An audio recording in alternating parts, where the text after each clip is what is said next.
Les accès à la mer Noire sont toujours fermés par l'armée russe qui prive évidemment plusieurs centaines de millions de personnes d'un blé indispensable à leur survie. Et on le voit, Laure Closier. Une question ce soir, est-ce que Poutine est en train tout simplement de faire du chantage à la faim F-A-I-M? La question pourrait être encore plus directe. Est-ce que le but ultime de Vladimir Poutine n'était pas précisément d'arriver à cette situation de blocage dans laquelle on est aujourd'hui? Je m'explique. Voilà ce que dit aujourd'hui le président russe au Monde. Vous pouvez prendre toutes les sanctions que vous voulez contre nous. Les Russes n'auront pas faim. Par contre, le reste du monde, oui. Et c'est vous, occidentaux, qui serez responsables de cette situation. Mais qu'est-ce qui permet à la Russie d'être si sûre d'elle et de menacer de ce fait-là la sécurité alimentaire mondiale? Écoutez Vladimir Poutine lui-même, c'était le 17 mai dernier. Pour sa part, la Russie fait face avec assurance aux défis extérieurs. D'une part, grâce à sa politique macroéconomique responsable et d'autre part, grâce aux décisions systémiques prises pour renforcer sa souveraineté économique ainsi que sa sécurité technologique et alimentaire.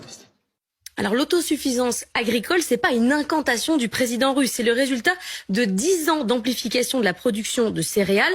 Sur la production de blé, l'évolution est spectaculaire. En 2001, la Russie produisait 36 millions de tonnes de blé, elle n'en exportait quasiment pas. En 2006, elle produit 45 millions de tonnes, dont 11 millions qui sont exportés. C'est déjà à l'époque 11% des échanges mondiaux.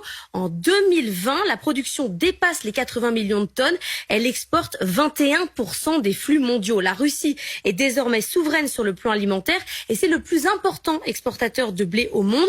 Du Bangladesh à la Corne de l'Afrique en passant par l'Égypte, la survie de plusieurs centaines de millions de personnes est désormais conditionnée aux décisions russes. Ça, c'est pour la production russe. Pour ce qui est des Ukrainiens maintenant. On a beaucoup parlé de la stratégie militaire de la Russie, de ses objectifs géographiques, mais on peut les calquer parfaitement sur la guerre du blé.